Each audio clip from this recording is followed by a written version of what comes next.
Dembash. I'm SARH GLYN for Media News, and this is my weekly news review for Saturday, the 3rd of August. Dancing the resistance to cultural annihilation.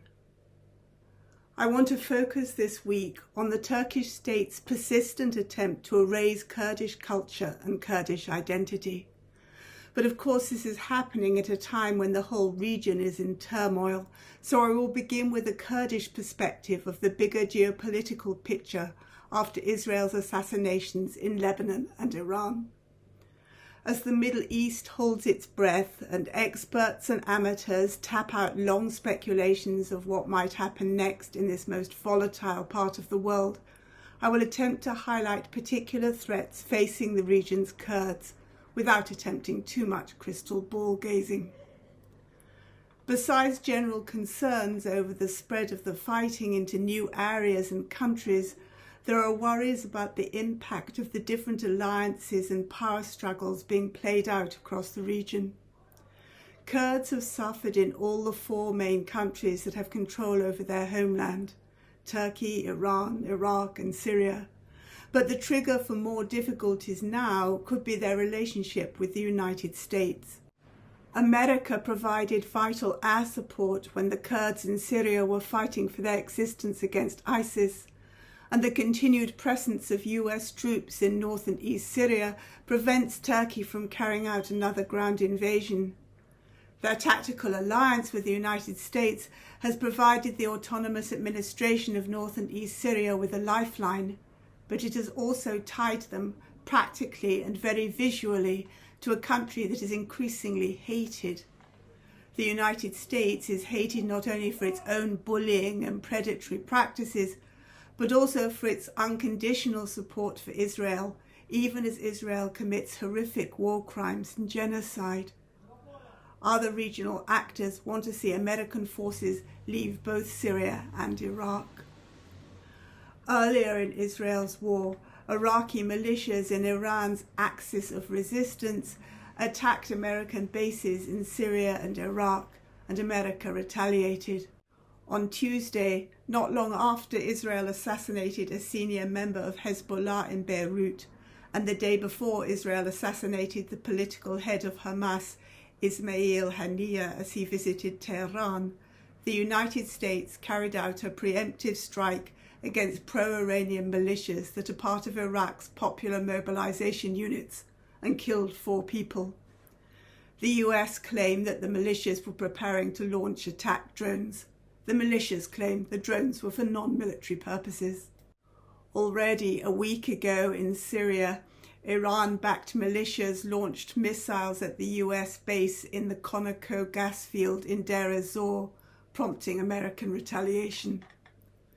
The United States has denied all knowledge of Israel's plans for Haniyeh's assassination, but Iran does not accept their denial. They told the UN Security Council, "This act could not have occurred without the authorization and intelligence support of the US." On Thursday, the day after Haniyeh's death, Sharon Maruf observed on Twitter, "US bases and forces in Syria have been put on high alert. SDF, the Syrian Democratic Forces of the Autonomous Administration, has deployed additional forces to protect the bases. IRGC, the Iranian Revolutionary Guard Corps, militias in Syrian regime-held Deir ez-Zor have been put on high alert." As we wait to see how Iran responds, I will move from the high drama of hot conflict to Turkey's century-long grinding down of Kurdishness, which has itself developed a new intensity. When Kurds celebrate, they dance.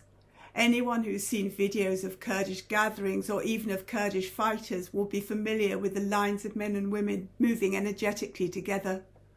But dance videos are now being used as evidence to detain the dancers and prosecute them for promoting terrorism.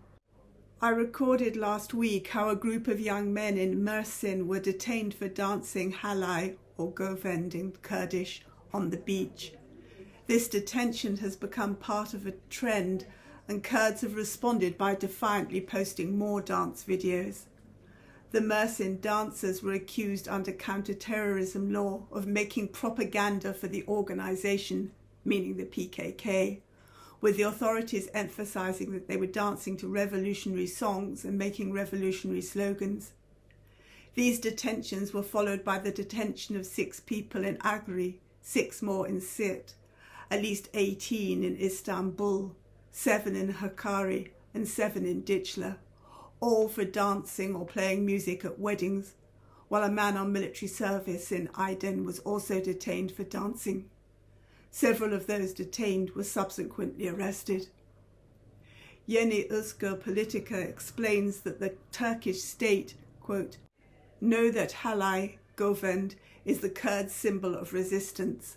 The slogans chanted while dancing halay and the excitement experienced are the reflection of this resistance consciousness. Let's dance with the slogans of Biji Serok Apo, long live leader Öcalan, and Biji Behwedana Guerrilla, long live the guerrilla resistance, which reach millions. Isn't this also a form of political action? Let's not be silent, let's not stop. Let's multiply by dancing. Halay will lead us to freedom." End quote. A statement put out by 14 bar associations last Saturday read, quote, "The frenzy of detentions and arrests carried out over halay videos has no place in a democratic state governed by the rule of law. These decisions, which serve no other purpose than weakening the existing fragile social peace, should be abandoned, and the judiciary should adopt a protective stance with respect to fundamental rights and freedoms and not become a party to the lynching atmosphere of social media." End quote. Many activists have referenced court rulings, including by the European Court of Human Rights, that make clear that reciting slogans such as Biji Serok Apo, which was specifically mentioned in the Mersin detentions, and PKK is the people are here, is protected by rules on freedom of speech. The pro-Kurdish leftist Dem Party has protested the arrests with dancing outside party offices in different districts, claiming our culture is our honour. They've been joined by social organisations and local citizens. Dem Party spokesperson Ayşe Güldoğan noted, quote, "If the essence and even the summary of our politics can be reduced to a single sentence, it is stubbornness, persistence, not giving up, and struggle." End quote. On Tuesday, 14 people were taken into custody in Van, including the Dem Party's provincial co-chairs. For the Kurdish freedom movement, resistance is life, and life, as in a full, free life, comes through resistance to the forces that would restrict the freedom of expression of cultural identity and political will. Resistance to this oppression has become interwoven into Kurdish life and a central thread of every celebration, from Nowroz, the Kurdish New Year, to Kurdish weddings. Abdullah Öcalan and the PKK are central to this resistance, not just through their physical actions, but through their development of what might be described as a Kurdish renaissance. This is recognised in the way that Öcalan's birthday is celebrated as the birthday of modern Kurdish political consciousness. The PKK have resisted not only the military forces of the Turkish state, but the state's attempt to co-opt Kurds into the rejection of their own culture. The freedom movement and its songs has itself become an integral part of that culture, in the same way as rebel songs are part of Irish culture. Rules and regulations have varied over the decades, but the Turkish Republic has always clamped down on expressions of Kurdish culture with or without any political content. Plays and concerts are frequently banned, often at the last minute, and education in the mother tongue has never been permitted. The Turkish parliament recently prevented a Dem Party deputy for even asking a written parliamentary question about this.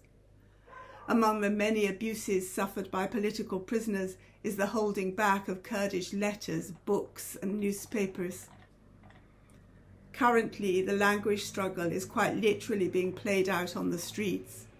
In Kurdish majority cities that have elected Dem Party councils, instructions to slow down and give pedestrians priority have been repainted on the tarmac in Kurdish. These painted words, along with Kurdish signs, had been removed when the municipalities were taken over by government trustees, but the new Kurdish instructions are being painted out again. A week ago in Van, a 16-year-old painted over the Kurdish words with the slogan, "Turkey is Turkish, it will stay Turkish," after being assured by a police officer that he would suffer no significant repercussions. The state-appointed governors then sprang into action and ordered the erasure of the Kurdish signs in Diyarbakir, Mardin and Batman. This has not been allowed to happen without protest. Politicians took the fight to Istanbul, stenciling "Peşi Peya," priority to pedestrians, in front of a crossing on Cengiz Topal Street. 15 bar associations have responded with a call for an investigation into those who have destroyed the signs, stating that intolerance to the language of millions of Kurdish citizens was damaging social peace. There is no legal obstacle to the writing of signs and texts indicating traffic rules and warnings in languages other than Turkish, they wrote. Having traffic warnings and signs in the native language of the people living in a city does not undermine the purpose of the regulation. On the contrary, it effectively contributes to the desired traffic safety. Meanwhile, protests against the deposing and jailing of the elected mayor of Hakkari and his replacement with a government trustee are now in their 8th week. In Shirnak, 13 people are being investigated for singing the Kurdish anthem Herne Peş at an anti-trustee protest at the end of June. For the police, just being Kurdish can be seen as an invitation to mistreatment. In the Yüksekova district of Hakkari, 8 young people were detained on Wednesday evening in one of the major police blockades that plague Kurdish regions. 2 were released soon afterwards, but the remaining 6 were dropped off in different places in the small hours of the morning, their clothes bloodied by police beatings. One later reported, "They asked me, 'Where is Kurdistan?' I told the police, 'You know better.' Thereupon I was beaten again and again." He stated that he heard the police officers saying to their superiors, "I think we should shoot them in the head and throw them here. Then we will be saved. Besides, no one will know that we killed them." The Dem Party is currently campaigning on bread and justice, combining the struggle against the crushing of rights and against the distortion of judicial practice with the basic struggle for economic survival that so many people in Turkey are now forced to go through. One Turkish state institution that still maintains some integrity is the Constitutional Court, which is why the court has been under attack from the government. This week, the Constitutional Court ruled that a man fined under terrorism legislation on the basis of his T-shirt had been denied the right to free expression. The T-shirt sported the word Kurdistan and the flag with a Mesopotamian sun emblem between red and green stripes. In the case of Can Atalay, who was elected as a member of parliament for the Turkish Workers' Party TİP when remanded in prison for his involvement in the 2013 Gezi Park protests, the Constitutional Court's ruling that he must be released to take up his parliamentary role was ignored by the lower courts. The parliament then voted to revoke his seat and his political immunity from prosecution. The Constitutional Court has now published their ruling that that parliamentary vote was null and void, and Atalay's lawyers have filed a new application for his release. Turkey has recently been the subject of an inquiry by the United Nations Committee Against Torture, who published their findings and recommendations a week ago. Much to Turkey's anger, the UN website includes their rebuttal letter. The UN acknowledged Turkish government responsibility for a catalogue of abuses that were presented to them and that contravene the UN Mandela rules for the treatment of prisoners. Concerns raised in the report include restrictions on proper access to lawyers, long isolation in individual cells amounting to de facto solitary confinement, problems with access to medical care, lack of independence of the boards reviewing parole, the especially harsh regime for those facing aggravated life imprisonment, counter-terrorism legislation that limits basic legal safeguards, allegations of violent policing, arbitrary violations of the right to freedom of assembly, harassment of human rights defenders and journalists, and the use of disciplinary punishments to prevent lawyers' visits, severe regression in judicial independence, refusal of permission to publish the reports of the last 3 visits made by the European Committee for the Prevention of Torture, the CPT, and failure to provide comprehensive data. The UN's own brief summary of their report especially highlights their alarm over the regime of aggravated life imprisonment and states that, quote, the committee was particularly concerned about the situation of prisoners Abdullah Öcalan, Hamili Yildirim, Omar Hayri Kona and Veysi Aktaş, currently held in İmralı prison, who've been unable to contact their families or lawyers since March 2021.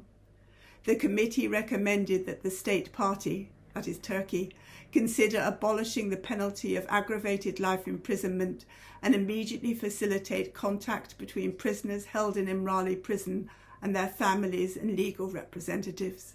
End quote. Rezen Sarıcı, one of Öcalan's lawyers, commented to Mesopotamia Agency that the voice we wanted to hear from the CPT has come from the UN in a way. The fact that such an attitude has come from the UN against the CPT's silence on İmralı actually shows that the CPT does not act in accordance with international standards and does not act in accordance with international conventions. He again pointed out that the CPT could do more, that they have the possibility to make a statement on Öcalan's situation like they made a statement on Azerbaijan when not given permission to publish their report there. And he emphasised the importance of highlighting the UN's findings, noting that the lawyers have also separately made applications to the UN's rapporteurs.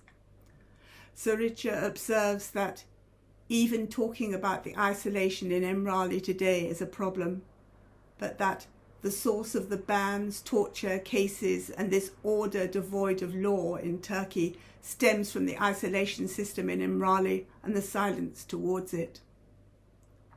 While I was writing about all these attacks on the freedoms of Turkish citizens, news came in that the day after President Erdogan's Director of Communications had condemned Instagram for censoring condolence messages for Hania, Turkey was censoring and blocking Instagram. This applies to all users except, it seems, Erdogan himself, who tactlessly put out a Happy Friday message on his own Instagram account. The Constitutional Court has now annulled the presidential decree that was used to carry out this censorship on the grounds that it was unconstitutional. The intensified pressure on Kurdish cultural expression coincides with an intensification of Turkish military action against the Kurds in the Kurdistan region of Iraq and continued military pressure on the autonomous administration of North and East Syria. An indication of what it means to live with Turkey's war of attrition on North and East Syria was provided by a Firat news agency report from the Manbij countryside last Saturday. It describes 3 different Turkish-backed mercenary groups attempting to infiltrate villages in the middle of the night. Local fighters in the Manbij military council responded, killing and wounding the attackers and driving them back. But Turkish mortar attacks on other villages injured a family with 4 children. In the parts of Syria that Turkey has occupied, daily life is controlled by mercenary groups who exploit the land and people with complete ruthlessness. In occupied Afrin, 28 people were kidnapped for ransom in July, and hectares of forest are being willfully destroyed. Trees are now being burnt so that mercenaries can sell off the charcoal. Leaders of 2 of these brutal mercenary gangs, the Hamzat Division and the Sultan Süleyman Shah Brigade, have recently been in Turkey. They shared photographs of themselves being received by Erdogan's coalition partner, Devlet Bahçeli, leader of the Nationalist Movement Party, the MHP, and separately by Bahçeli's friend, the mafia boss Alaaddin Jakici. In the northern mountains of the Kurdistan region of Iraq, far away from international media, Turkey is continuing to expand their control over the region.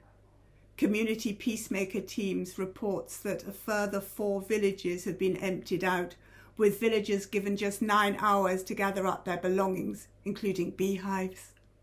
Turkey is being helped in its occupation by the Kurdistan Democratic Party, the KDP, and KDP officials were instrumental in clearing the villages. The KDP is also accused of suppressing criticism and jailing journalists. The latest victim is Roj News Arabic editor Suleiman Ahmet, who has disappeared for 211 days after being abducted by the KDP in October and has now been given a 3-year prison sentence.